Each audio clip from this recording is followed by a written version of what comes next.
Hello everyone, Nate here from the 717, and I'm just here to bring you a guide on what to look for on farming.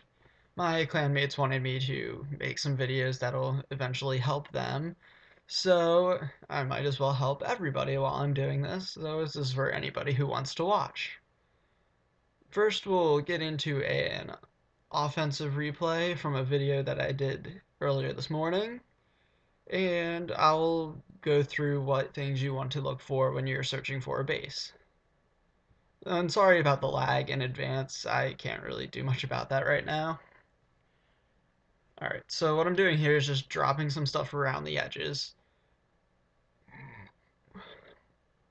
And so some of the things you want to look for, like right there, is the storages look pretty full, or the collectors look pretty full. Whereas the storages, if you look at those, they look rather empty. So what you really want to do is just drop everything so that they're going to be attacking the storages because that's where or the collectors because that's where you're going to get all your loot from. So as you can see, I just used all archers when I farmed. There are plenty of different attack strategies for farming that you could use. I just prefer all archers because you can generally get 1 star out of it too, as well as get all of the loot. So another thing that you can see there in the middle is that there are 2 Expos and an Inferno Tower, both of which are unloaded.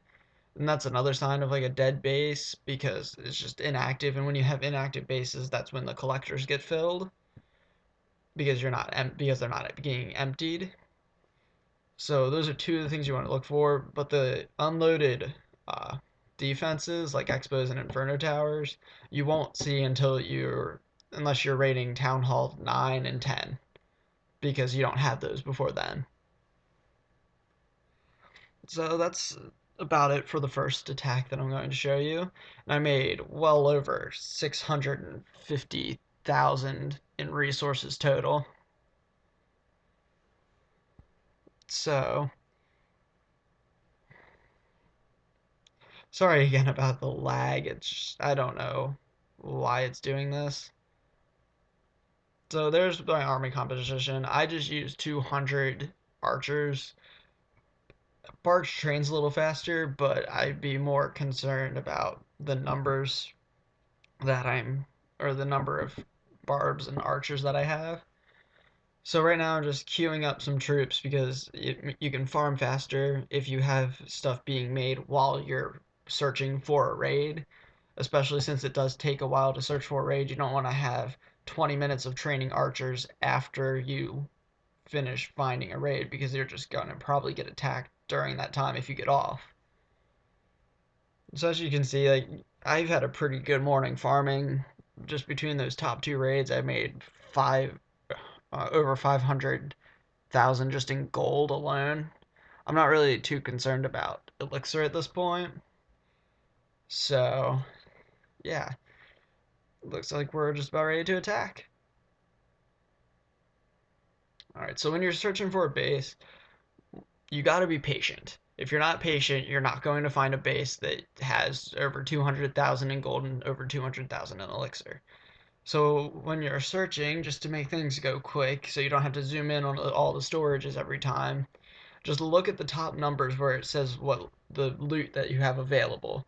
If gold and elixir are both over 200,000, chances are it's in the collectors. But after you look at that, you want to look and see at the storages, because if the storages are about empty or look empty, then you definitely know that they're in the collectors. Another thing to look for or look at is the league symbol, because if they have a league symbol, that means they're probably active. But especially if you're like 2 week or not 2 weeks, like a week and a half into the league season, and they don't have a league symbol, then chances are they're not active and their storages are going to be pretty full. So it can take some time searching for a base just because depending on the trophy level, you're probably not going to find too many inactive bases just because they're always the ones that get hit. Alright, now right here is a base that we're probably going to go for. The store or the collectors look pretty full and the storages look empty. So we're just going to try this base. I don't usually like to go for bases where I really have collectors behind walls.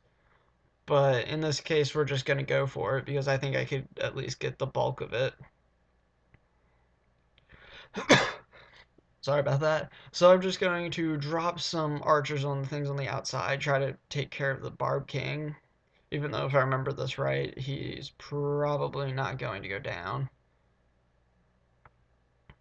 And more lag. That's very fun to watch. You didn't miss much. So I'm just gonna start dropping archers around the base, mostly just to pick off the things that are on the outside. And then we're gonna start going for the things that are behind the walls. Normally, I like to find bases that where everything is outside of the walls, just because it makes it a lot easier to make sure I get all of what's available. And you also, if it's preferable, if you can, to find bases where the mortars are further within the base so that they can't hit on the outside when you're trying to attack. Because at that level, the mortars, I think those are level 6. Yeah, those are level 6 mortars, and they are going to take out level 5 archers in one shot. So it makes it a lot harder to get what's behind the walls. Another thing is, if you can, usually that's not possible, to avoid having wizard towers close to the outside, because those are also going to take out your archers in just a couple of shots. So, oh, and when you're farming, trophies really don't matter. You definitely want to stay within a certain range. I'm moving mine up at the moment and sitting in gold 3, about the middle. It's easy to lose trophies while you're farming just because there's really not much you can do about it sometimes. And surprisingly, even though there wasn't really much health on either of those gold collector or gold mines, we only got 150,000 in gold and 180,000 in elixir. That's really probably about the lowest I would go. You really generally want to set your bar to at least 150,000 for gold to make sure you get that much, because that's how you're going to make a lot. Especially if you're sorry, if you're going to spend a lot searching for a raid. Like if you're searching for 15 minutes and you're just constantly clicking next, you are going to be spending a lot on a raid, because at Town Hall 8, which I am, you're spending, I think it's 580 on every time you hit next. So that adds up really quick. So as long as your gold storages are full, it's not going to matter that much. You just want to find good raids. So now we'll just watch a defensive replay and we'll let this finish up the video. Alright, so right here, as you can see, this is one from, or an offensive replay. This is one from that I did this morning too. And as you can see, the storages are full. He has no league symbol, or not the storages, the collectors are full. I'm gonna keep doing that. The collectors are full. He has no league symbol.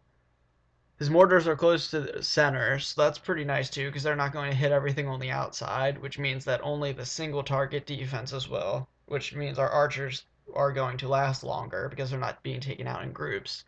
And what I also forgot to mention earlier, besides him not being in a clan, sometimes inactive people aren't in a clan just because the clan themselves is inactive. But he has a lot of gravestones around the side, or tombstones, whatever you want to call them. If you're active, you're going to pick those up after every defense, because they give you elixir. So there's no reason not to just tap on them to get the elixir. So it's very nice to be able to find inactive bases, because as you can see, I got every single bit of gold that was available. I almost got all the elixir too. There's a little bit left in the storages, but I'm not going to be too concerned about that. So on that raid, we made over 400,000 in resources, and that's just about everything you need to look for while farming. Thanks for watching, guys.